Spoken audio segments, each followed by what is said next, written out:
오늘 아침에도 우리 주님께서는 우리에게 지혜를 말씀해 주십니다. 지혜는 어떤 것입니까? 오늘 본문에 따르면 충고와 책망을 잘 듣는 것이 지혜라고 하십니다. 1절에 보니까 자주 책망을 받으면서도 목이 곧은 사람은 갑자기 패망을 당하고 피하지 못하리라. 책망. 이 책망이라는 것이 나무람, 꾸지람 뭐 그런 뜻도 있지만 충고하는 것.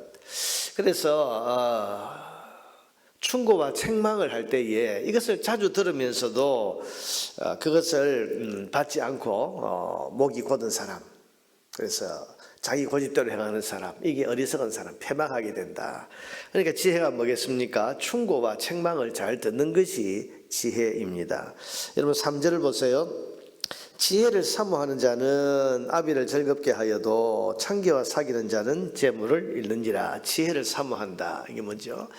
다른 사람들이 뭔가 충고할 때에 저게 내가 들어야 될 지혜구나, 뭔가 내가 지금 들어야 될 그런 충고가 뭔가 귀를 열고 누군가 내게 충고해 올 때 그 충고를 잘 듣는, 그래서 지혜를 좋아하고 또 지혜를 사모하는 자는 아비의 마음을 즐겁게 한다.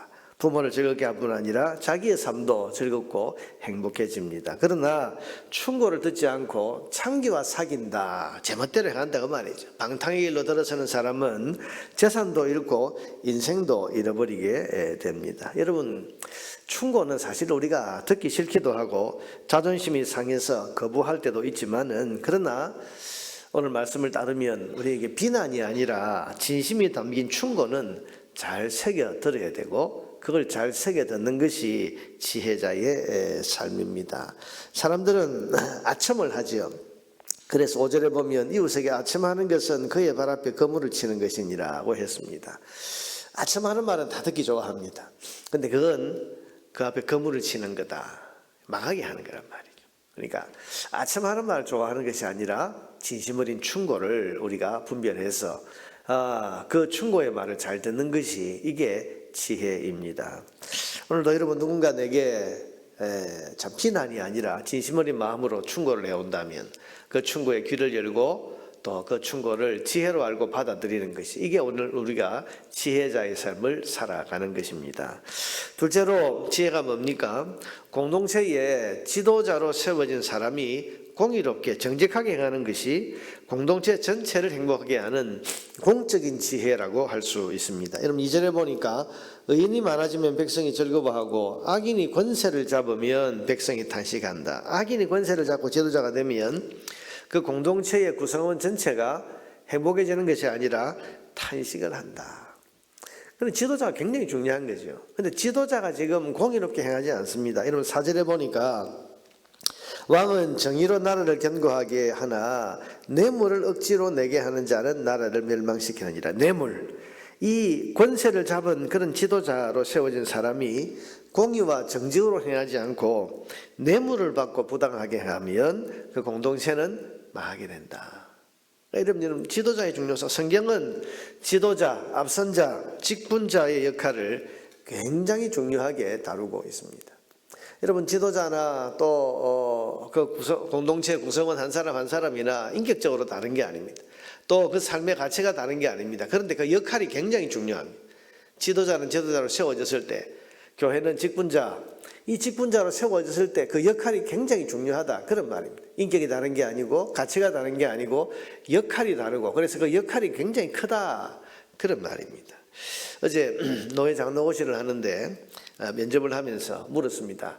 집사와 장로, 이제 집사님들인데 장로가 곧 될 겁니다. 그러더니 집사와 장로의 차이를 알아야 되는데 그 차이가 뭐라고 생각합니까? 그랬더니 여러분이 이런저런 대답을 합니다. 근데 한 분이 재미있는 대답을 해요. 목사님, 저는 집사 때는 설렁설렁 했는데 장로가 된다고 생각하니까 이제 죽었다 생각이 듭니다. 그런 말을 해요. 그래서 아니 왜 죽었다 생각하냐 그랬더니 그분 말씀이 그래요.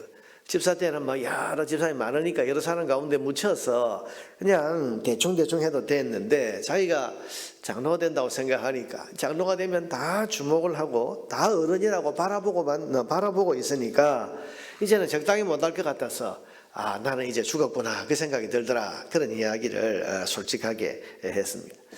그래서 그 자세가 제가 집사님 그 자세가 참 훌륭합니다. 그렇게 칭찬을 해줬습니다. 왜냐하면 그만큼 지도자의 그 직분을 무겁게 생각하고 있다는 것 아니겠나. 그러니까 이게 가벼이 생각하지 않는 거죠.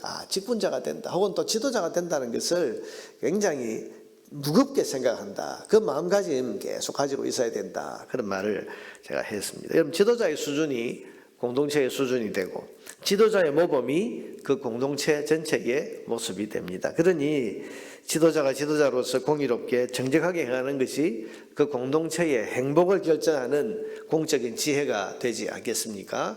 그래서 오늘 성경은 우리에게 말씀합니다. 당신이 지도자냐? 당신이 직분자냐? 그렇다면 직분자로서 더 공의롭게 정의롭게 그렇게 행하는 것이, 이것이 공적인 공동체를 이끌어가는 공적인 지혜가 된다. 그렇게 말씀해 주고 있습니다.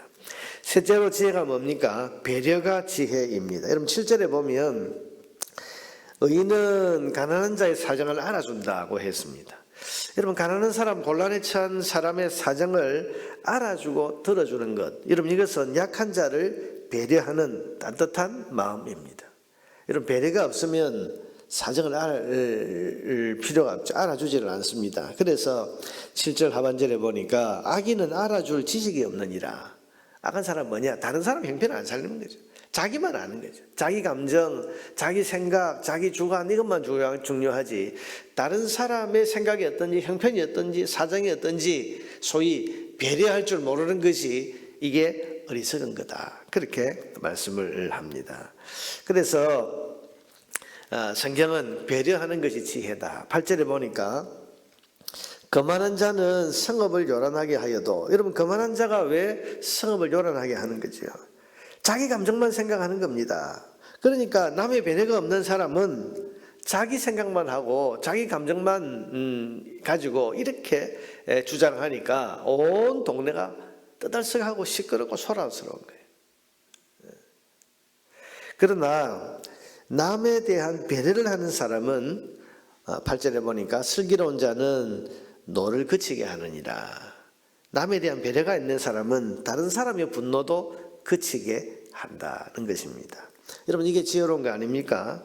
자기만 알고 남의 마음, 남의 형편을 살필 줄 모르는 사람들이 모여 있으면 그런 공동체가 얼마나 시끄럽겠습니까?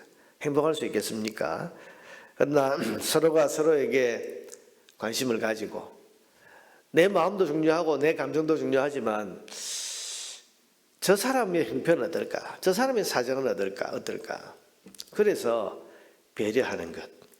그래서 배려해서 말 한마디도 내 감정대로 말하지 않고 상대방의 마음을 배려해서 말하고, 내 행동도 내 기분, 내 감정대로 하지 않고 저 사람의 형편과 사정을 살펴가면서 소위 배려가 있으면서 행동하고, 여러분 이런 공동체가 얼마나 질서정연하고 또 얼마나 행복할 수 있겠습니까? 여러분 11절도 한번 보세요.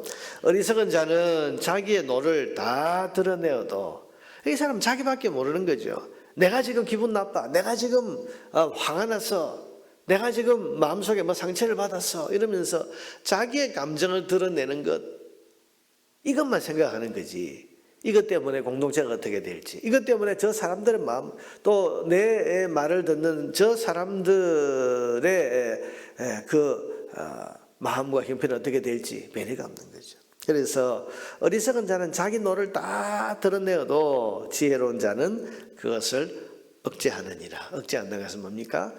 내가 지금 기분이 나쁘고 감정이 있고 내가 지금 분노가 일어나지만, 그러나 다른 사람들을 생각해서 그것을 참고 억제한다. 결국은 여러분, 오늘 이 성경이 말씀하신 것은 배려입니다. 배려. 우리가 혼자 사는 것이 아니고 함께 사는 것이기 때문에 함께 사는 사람들의 형편과 사정을 배려할 줄 아는 것이, 이게 지혜다. 그렇게 오늘 성경은 우리에게 말씀합니다.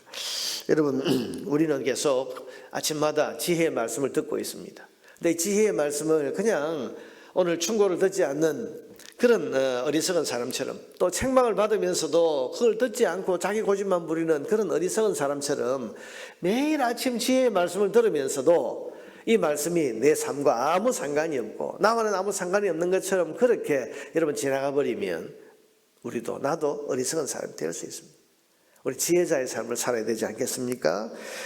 계속 주시는 이 지혜의 말씀을 믿고 또 들은 말씀의 지혜를 따라서 살아야 이 잠언 말씀을 우리에게 주신 하나님께 기쁨과 만족을 드리는 것이 아니겠습니까? 여러분, 듣고 순종하고 듣고 실천하는 그런 지혜자가 될 수 있기를 주님의 이름으로 축복합니다.